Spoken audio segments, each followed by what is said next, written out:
वैसे तो एक इंसान अपनी जिंदगी में कई तरह के दर्दों से गुजरता है, लेकिन कुछ दर्द ऐसे भी हैं जिससे कि महिलाएं हर महीने गुजरती हैं और वो दर्द से इतनी दुखी हो जाती हैं, इतना परेशान हो जाती हैं कि उनको टैबलेट्स तक लेनी पड़ती हैं, यानी कि बहुत सारे पेन किलर्स लेती हैं, बिना ये जाने कि वो उनकी बॉडी को क्या नुकसान कर रहा है, जिसकी वजह से कई प्रॉब्लम्स उन्हें झेलनी पड़ सकती हैं।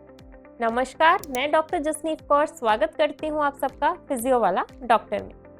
आज हम डिस्कस करने वाले हैं पीरियड क्रैम्प्स के बारे में, जिसे कि डिस्मेनोरिया भी बोल देते हैं, यानी कि पीरियड्स के टाइम पे एक ऐसा पेन जो कि फीमेल्स को बहुत ज़्यादा दुखी करता है और परेशान होकर कई बहुत ज़्यादा पेन किलर्स लेने के आदी हो जाते हैं, जिससे कि उनको फ़ायदा तो चलो उस टाइम के लिए हो जाता है, बट फ्यूचर में जाके अगर लॉन्ग रन में ये टैबलेट्स वो कंटिन्यू रखें तो वो उनकी बॉडी को बहुत ज़्यादा नुकसान पहुंचा सकती है। तो आज हम डिस्कस करेंगे कुछ ऐसे साइड इफ़ेक्ट्स जो इन पेन किलर से हो सकते हैं। साइड इफ़ेक्ट्स की बात करें तो उसमें सबसे पहले आ जाता है कॉन्स्टिपेशन। कुछ ऐसे पेन किलर्स खाने से फीमेल को कॉन्स्टिपेशन होना शुरू हो जाता है, क्योंकि पेन किलर्स में ऑपियोइड्स जो हैं वो बहुत ज़्यादा मात्रा में पाए जाते हैं और ये बॉवल की मूवमेंट को डिस्टर्ब करते हैं, जिसकी वजह से कॉन्स्टिपेशन हो जाता है। Then comes acid reflux. Acid reflux का मतलब है कि एसिडिटी बहुत ज़्यादा बननी शुरू हो जाती है, जिसकी वजह से जो प्रोस्टाग्लैंडिन्स होते हैं वो रिस्ट्रिक्ट हो जाते हैं, जो कि एक डाइजेस्टिव ट्रैक्ट की लाइनिंग को प्रोटेक्शन देते हैं।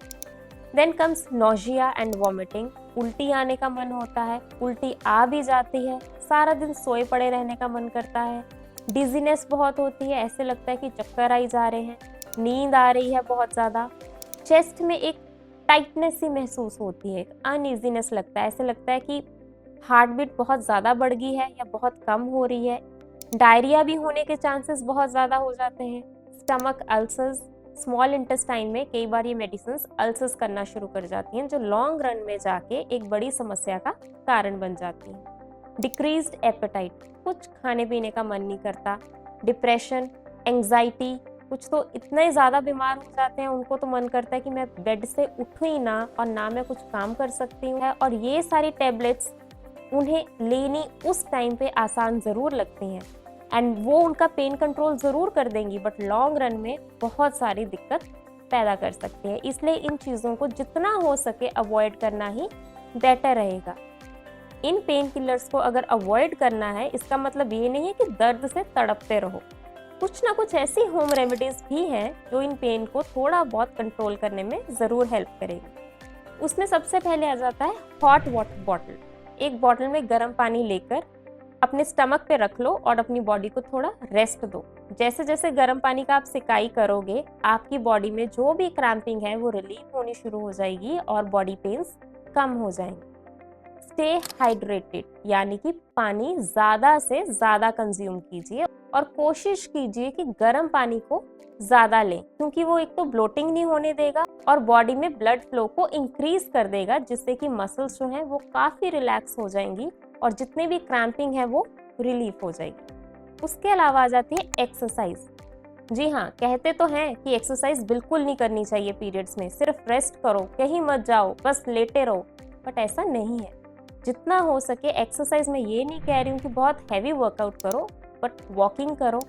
स्टेशनरी बाइसाइकिल है तो साइकिल चलाओ, लेटे लेटे लेग्स की मूवमेंट करते रहो। इससे क्या होगा कि ब्लड सर्कुलेशन जो है वो अच्छे से चलता रहेगा और बॉडी में एंडोर्फिन्स रिलीज होंगे, जो नेचुरल पेन किलर है बॉडी अपने आप प्रोड्यूस करेगी और आपकी पेन को थोड़ा बहुत स्टेबल कर देगी। Then comes massage.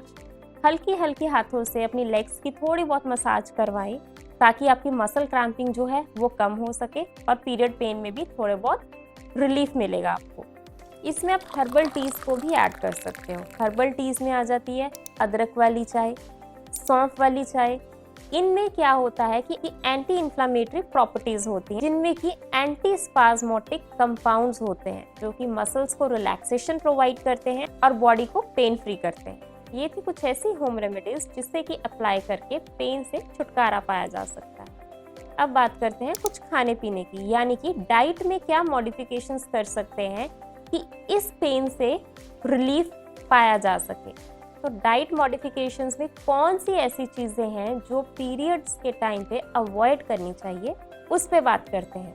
सबसे पहले तो कॉफ़ी होगी, कोल्ड ड्रिंक्स होगी, और अगर आप पिज़्ज़ा बर्गर के शौकीन हो तो उस टाइम पे इनका सेवन थोड़ा कम कर दीजिए, क्योंकि इसमें फैट कंटेंट बहुत ज़्यादा होता है और ये सब चीज़ें क्या करती हैं, ब्लोटिंग कर देती हैं और साथ ही साथ डिहाइड्रेशन कर देती हैं बॉडी में, जिसकी वजह से सीवियर क्रैम्प्स होने के चांसेस जो हैं वो बढ़ जाते हैं और पेन भी एक्सेसिव फील होती है। इन सब चीज़ों को अगर अवॉइड करोगे तो आपके क्रैम्पिंग पेन में वैसे ही चेंजेस आने स्टार्ट हो जाएंगे। अब बात करते हैं उन चीज़ों की जिन चीज़ों को आप अपनी डाइट में अगर ऐड करें तो आपको काफ़ी बेनिफिट रहेगा।